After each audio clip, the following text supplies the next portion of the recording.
Olá pessoal, nesse vídeo eu vou mostrar como fazer uma projeção de backlog ao final do governo Lula.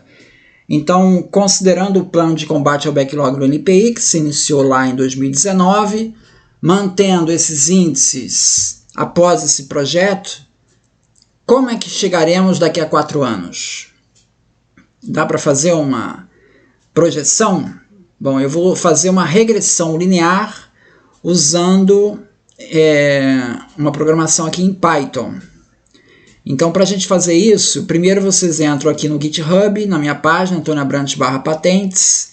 Vocês novamente copiam todo o diretório, download zip, e depois vocês procuram aqui para o arquivo synergias10.ipynb. Synergias 10, você vai entrar na sua página do Jupyter, que no meu caso está no diretório C, usuários otimi, e copia o Synergias 10 para essa pasta, que é onde o Jupyter está instalado, do Python, né? Copiou ele lá para lá, aí a próxima coisa a ser feita é a gente copiar os dados, né? A gente precisa dos dados das patentes, né? Bom, eu tenho mostrado ao longo desse vídeo como vocês fazem para carregar revista a revista toda terça-feira. Mas para fazer esse vídeo aqui, então eu vou pegar o dado acumulado, ou seja, todas as revistas carregadas desde 2019 até hoje. Até a última revista, que foi de 31 de janeiro. Tá? Para isso, então, vocês vão entrar nessa página aqui, na Cientistas Patentes/relatórios. Vocês vão ver dois arquivos, o arquivado xml.txt e o arquipatentes.txt. Então, copia esses dois arquivos aí. Copia esse arquivo, vem aqui, né, dá no botão direito, dá salvar link como, aí você vai salvar para sua pasta downloads. Depois você entra num editor de texto, Notepad aí da vida, abre esse arquivo texto e salva ele como arquivados.sql. É simplesmente renomear ele para SQL, tá? Aí você me pergunta, mas por que tu não botou logo o SQL aqui? Porque se eu boto o arquivo SQL, o meu provedor, ele barra. Ele diz, por questões de segurança, eu não posso ter esse arquivo carregado. Então, para tapear ele, eu carrego o TXT. Você tem que carregar o TXT, você tem que renomear ele para SQL. Renomeou ele para SQL, aí você vai no teu champ, né, que eu já mostrei isso nos outros vídeos, que é onde vai estar o MySQL, né? E você vai dar, então, entra na base produção, que a gente já criou, entra na base produção, cria, ou então cria uma tabela, uma base de dados chamada produção, e depois dentro da base produção você vai dar importar. No importar, você então vai chamar esse teu arquivo, escolher o arquivo, aí tu vai pegar aquele arquivo lá, o primeiro, o arquivados xml.sql, aí procura lá no downloads, onde é que ele está. Aqui no caso eu já fiz isso, já até apaguei o arquivo aqui. Ah, ele ainda está aqui, arquivados xml, tá? Então você renomeou ele para SQL, aqui ele ainda está como TXT. Você renomeou ele como SQL e você dá abrir, tá? Então, e depois você vem aqui no final e dá importar. Bom, eu não vou fazer isso, porque eu já fiz isso aqui vai demorar um tempão. Aí eu vou ter duas tabelas, a arquivado XML, que ela grava todos os despachos da RPI desde 2019, ó, eu vou pegar aqui, vou botar em ordenar em data, tá? Então eu tenho todos os despachos de patentes que saem nas RPIs, a última é de 31 de janeiro de 2023, e elas começam os despachos, aqui vamos ver desde quando que começa. Começa em 2019, desde janeiro de 2019, tá? Então tem de 2019 até a última revista, 2023. Eu vou basicamente usar essa tabela aqui, arquivados XML. É bom ter essa outra tabela aqui, arquipatente vai servir para outras coisas, mas enfim, basicamente é essa aqui, arquivado XML. Então vamos olhar aqui no meu Python. Eu vou localizar então meu Sinergias 10, vou clicar no Sinergias 10 e abrir o Sinergias 10. Pronto, abri o Sinergias 10. Aí o que eu vou ter que fazer? Bom, primeiro eu vou ter que instalar essa biblioteca aqui, plotly, tá? Eu não vou rodar os comandos aqui, porque o meu computador é muito lento, vai demorar muito. Então, já estão rodados os comandos aqui, previamente. Então, você roda aqui para dar um install no plotly, que é um programa gráfico, para você montar gráfico, tá? Basta você rodar uma vez esse pip install aqui. Instalou uma vez, amanhã, quando você abrir de novo o Jupyter, ele já vai estar instalado. Só basta rodar uma vez. Eu já instalei, não preciso instalar de novo. Eu chamo as bibliotecas, todas as bibliotecas que eu vou usar, tá? Depois, eu conecto no Champ para conectar a base de dados MySQL, porque eu vou ter que ter aquele arquivo, aquela tabela arquivado XML, tem que estar online, aquela base de dados MySQL. Então, eu vou lá no Champ, né? Vou lá no Champ, né? Você já deve ter feito isso, dá o Start, para ficar verdinho aqui no Apache MySQL. E aqui comigo já está, né? Porque se o PHP MyAdmin está funcionando, é porque já está verde, né? Então, eu tenho aqui a base, está montadinha, aí verifica lá se a tabela arquivado XML está lá no PHP MyAdmin, né? Tudo bem, está lá, então dá o connect. Então, roda esse comando aqui, você vai conectar com a base MySQL. A partir de agora ele está enxergando a base SQL. E a rotina, propriamente dita, vai estar aqui. Bom, eu primeiro tenho essa função aqui, uma função de uma linha só, que ele calcula o número de dias entre duas datas. Então eu passo para ele duas datas, ele calcula o intervalo em dias entre as duas datas. Para isso eu tenho que entregar essas datas no formato datetime, que é um formato lá do Python, lá, um formato, não é nem do Python, é um formato que é usado em programação, tá?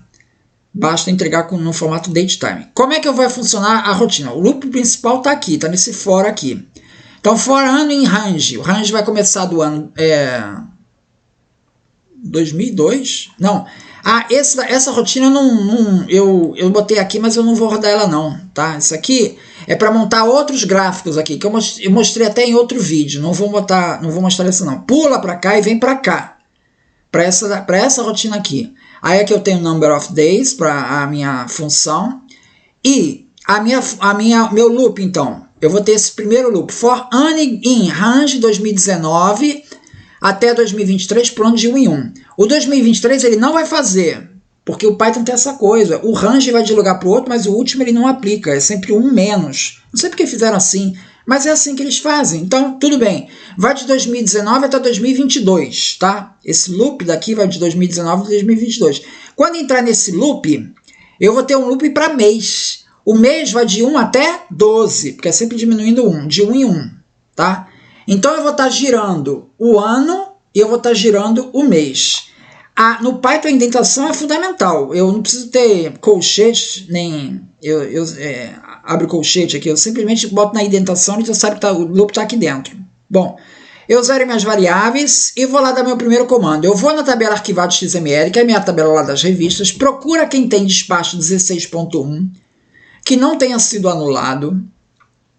Year data é igual a 2019 primeiro. Month data é igual a 1. É o primeiro mês que vai. E assim vai ficar girando. Cada vez que passar por aqui, ele vai estar mudando essas variáveis ano e mês. Então, eu vou começar a fazer o cálculo mês a mês. Então, mês a mês, eu vou na revista e pego os 16.1. Pega o quê? PIMU, certificado de edição que tiver lá. Tá? Pega tudo. Residente, não residente, pega tudo. PCT, não PCT, pega tudo. Então, esse meu cálculo aqui tá pegando tudo, tá? Tá pegando tudo, não discrimina. O que tiver lá na revista vai pegar. Quem tem 16.1 vai pegar. Aí eu pego aqui, executo 16.1, aí vou fazer esse loop daqui, esse for row em resultado, ele vai girar aqui o resultado 1 por 1. Vamos supor, peguei 100 16.1 nesse mês, tá? Ele sim, for row em resultado vai girar 100 vezes, pegando cada um dos 100 registros. Então, o número está no STROW 2. Por quê? Porque se você for olhar aqui no arquivado XML, que é essa tabela aqui, o row 0 é o ID, o row 1 é o despacho, o row 2 é o número, tá? Então, aqui quando eu pego STR row 2, eu estou pegando o número. Então, eu peguei o número. O row 3, quem é o row 3? É essa data da revista. No caso, eu estou pegando os 16.1. Então, esse row 3 aqui é minha data de concessão. Tá? Então, eu pego minha data de concessão nesse formato e converto ele para o tal do datetime. Tá? Que é o formato datetime. E depois eu crio uma variável chamada dConcessão é igual a datetime.date, the year, the month, the day. Tá? Ele vai criar a variável datetime. Então, essas duas instruções aqui é como eu faço para converter uma string, porque esse troço está em string na base de dados, né? Na base de dados você tem uma string com a data, né? E eu vou converter essa string em datetime. Bota essas duas instruções aqui que vai converter. Tá? Programação é assim, a caixa preta, a gente pega a função e ela faz, o que ela faz dentro, meu amigo? Não faço a menor ideia. Esse troço me converte em datetime, que é o que ele me interessa. Então eu tenho a minha variável de concessão, que é a data em datetime. Tá? Agora eu preciso ler as outras datas, né? Que eu vou calcular backlog em relação à data de depósito, em relação à data de entrada na fase nacional, em relação à data de pedido de exame. Aí você vai falar assim, pô, mas pedido de residente, como é que tem data de fase nacional? Aí, no caso, vai ser a própria data de depósito. Pedido que não é PCT, a data nacional é igual à data de depósito. Aí, esse campo data de nacional, se você for comparar, está com uma data igual à data de depósito. Tá? PCT não. PCT vai ter uma diferença. Entre data de depósito é a data de depósito internacional. E a data nacional é a data de entrada no NPI, data de entrada na fase nacional, tá? E data de pedido de exame, tá? Aí vem aqui uma maluquice esse número aqui é um número bizarro, que ele mudou 4 vezes o número, né? O infeliz mudou 4 vezes o número, aí ele dá um tratamento especial para ele. Se não quiser também, aí o problema é que vai ficar um ponto muito fora da curva, né? Para não ficar fora, eu acertei aqui esse infeliz aqui para ele ter sempre o mesmo número. Aí tudo bem, ele vem aqui, eu preciso cuidar das mudanças de número, porque o pedido pode ter mudado de natureza, desde que mudou a data de depósito. Essa tabela PI, MU, PI, ela cuida dessas mudanças de numeração, um número que mudou de um número para outro, tá? Ele vai funcionar se mudar uma vez, agora se mudar 2 vezes, meu amigo, já vai zonear a porra toda. Então, isso daqui só funciona para tocar 2 vezes, tá? Que funciona para 99,999% dos casos. Bom, aí eu tenho que pegar esse pedido aqui e pegar as outras datas dele. Isso está no arquivo ArcPatentes. ArcPatentes tem essa informação, data de pedido de exame, data de depósito, data de fase nacional, está aqui no ArcPatentes. Então eu preciso colocar, ele pode aparecer como o número 1 ou o número 2, que vem aí do PI, MU, PI, da tabela PI, MU. Então, ou é um número antigo ou um número novo. Tá? Aí pegou aqui, eu vou ter, fez a pergunta no select asterisco from ArcPatentes, ele vai pegar no resultado 1, ele vai pegar a data de depósito, converte em datetime. Percebe que eu só vou calcular aqui o datetime se existir alguma coisa nesse campo, porque às vezes eu não tenho a data de pedido de exame, tá? Às vezes eu não tenho, pedido de depósito tem todos, data nacional acho que tem todos também. Pedido de exame que é o mais complicado, às vezes eu não tenho essa data de pedido de exame, tá? Então isso aqui para evitar esses problemas, eu só faço a contagem quando a data realmente existir. Aí eu recuperei essas datas todas, data de depósito, data nacional, data de pedido de exame, não deu erro. Aí ele vem fazer a conta. A conta ele vai fazer, é um somatório, soma igual a soma mais número de dias entre as duas datas em questão. Primeiro, entre a data de depósito e a data de concessão. Ele calcula o número de dias, por exemplo, deu 500 dias. Aí ele vai somando isso. Eu tive 100 pedidos. Soma esses números de dias dos 100 pedidos e divide por 100, que é o número total de pedidos. Aí eu vou ter a média em dias, tá? A média em dias. Então tudo bem, isso que eu vou calcular depois no final do loop, eu vou calcular essas médias para média de depósito, média de pedido de exame e média que eu chamo de média nacional, tá? Então, a média de depósito eu chamo a diferença entre a concessão e o depósito. Depósito, no caso do PCT, depósito internacional. Concessão e pedido de exame, eu chamo de pé de exame, e concessão em data nacional, tá? Depois eu vou criando isso, vou gerando isso numa lista, vou fazer o append colocando esses valores numa lista. E numa outra lista, eu vou colocando o que seria o eixo X, tá? O eixo X vai ser, eu começo com ano igual a 2019, então isso aqui, ano menos 2019 vai dar 0, vezes 12, 0, mais mês, que vai ser mês 1 primeiro. Então o eixo X vai ficar 1, 2, 3, 4, 5, 6, 7, 8, 9, 10, tá? Todos esses ao longo, seguindo em sequência, tá? Isso é o meu eixo X. Então, tudo bem. Porque eu preciso passar valores numéricos para fazer a correlação no eixo X e no Y, tá? Aí eu calculo aqui as médias de ano a ano, tá? Média de depósito, média de pedido de exame, média de fase nacional. Média de depósito é a diferença entre concessão e depósito internacional. Média de pedido de exame entre concessão e pedido de exame. Em média nacional, média nacional, concessão e pedido na data de entrada na fase nacional. Aí vamos agora para o gráfico. O gráfico, bom, o Python tem uma sacanagem aqui. Para você fazer uma cópia de uma variável, cara, tem que fazer essa função aqui, xcopy. Porque se quando tu faz x1 igual a x, ele entende que eles estão no mesmo endereço. Olha que loucura. Aí quando você mexe no x, tu mexe no x1 também. É como se fosse um pointer no C, na linguagem C. Então, é uma praga isso. Aí você tem que colocar, tem que fazer uma cópia para outra variável, para você garantir que a variável x1 e x são independentes.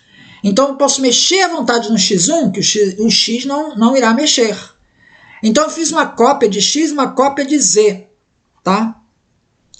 Z, no caso, é entre a média de pedido de exame. Então, o gráfico que eu vou montar é o gráfico da média de pedido de exame, que é a diferença entre a concessão e o pedido de exame, tá? Esse é o gráfico que eu vou montar.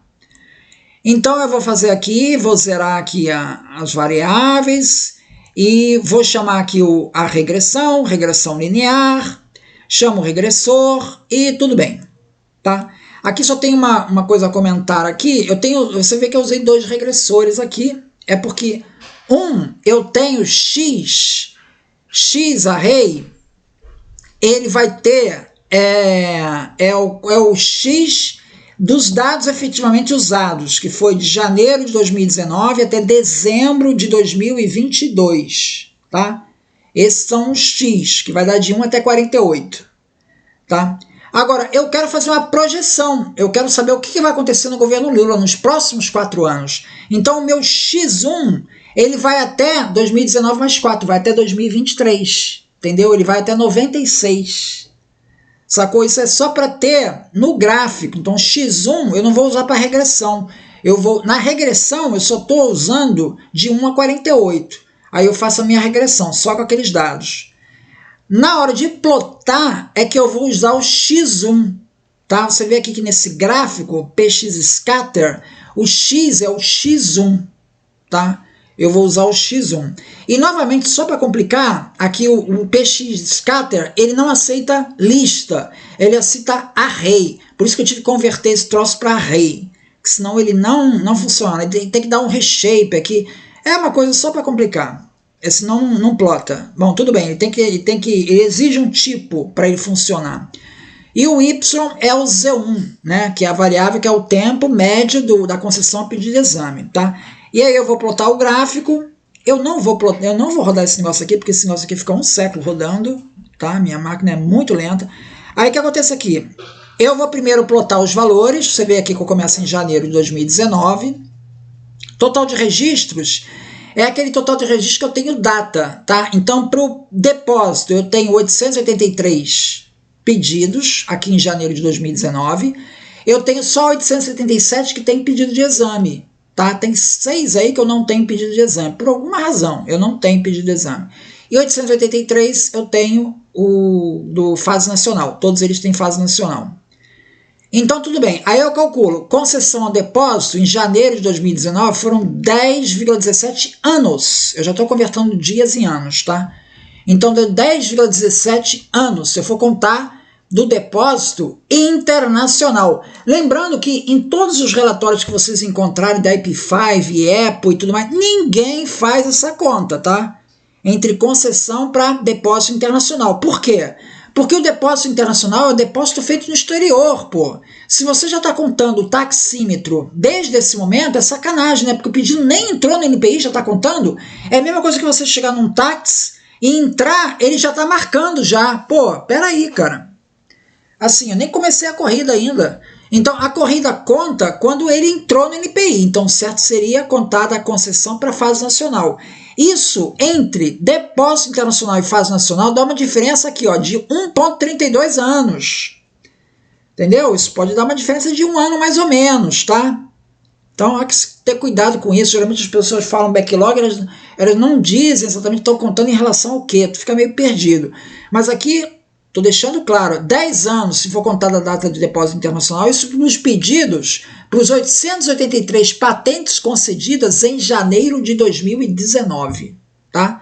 Era de 10 anos. Se eu contar em relação ao pedido de exame, a concessão ao pedido de exame, eu vou ter 5,69 anos. Vamos gravar esse número aqui? 5,69 anos. E da concessão à fase nacional, 8,85. O gráfico que eu vou plotar é da concessão ao pedido de exame, tá? 5,69. Aí ele vai rodar isso para todos os meses até bater no último mês, que foi dezembro de 2022. Qual a situação em dezembro de 2022? Novamente, estou falando de todos os pedidos, PI, MU, o pedido PCT, não PCT, estrangeiro, residente, todo mundo, tá? Em dezembro de 2022, nós tivemos 1.650 patentes concedidas, tá? Dessas, eu só tenho fase nacional de 1.472 e eu tenho pedido de exame só de 1.191. Você vê que eu tenho, tá? Tem uns buracos na minha base aí. Bom, mas tudo bem, vai com isso aí mesmo. Tempo médio da concessão ao depósito está dando 6,59 anos, tá? Tempo médio da concessão ao pedido de exame, que é o que eu vou plotar, está dando 4,42 anos. Então a situação agora é 4,42 anos, tá? E tempo médio da concessão à fase nacional está dando 5,46 anos, tá? Da concessão à fase nacional. Então, olha só, normalmente as pessoas, para simplificarem, elas pegam assim, o tempo é o tempo da concessão ao pedido de exame. Se você quiser saber do depósito, soma 3 anos. Pô, cara, olha só, a diferença está dando 1 ano, hein? Porque entre concessão e pedido de exame e concessão em fase nacional, a diferença está dando 1 ano. Se você for considerar a diferença em relação ao depósito internacional, está dando 2,17 anos. Então não são 3 anos exatamente, tá? As pessoas não pedem, em média, no último do dia, porque elas têm 3 anos para pedir o exame, né? Mas, em média, elas não pedem lá no último. Pedem depois de 2,17 anos, em dezembro de 2022.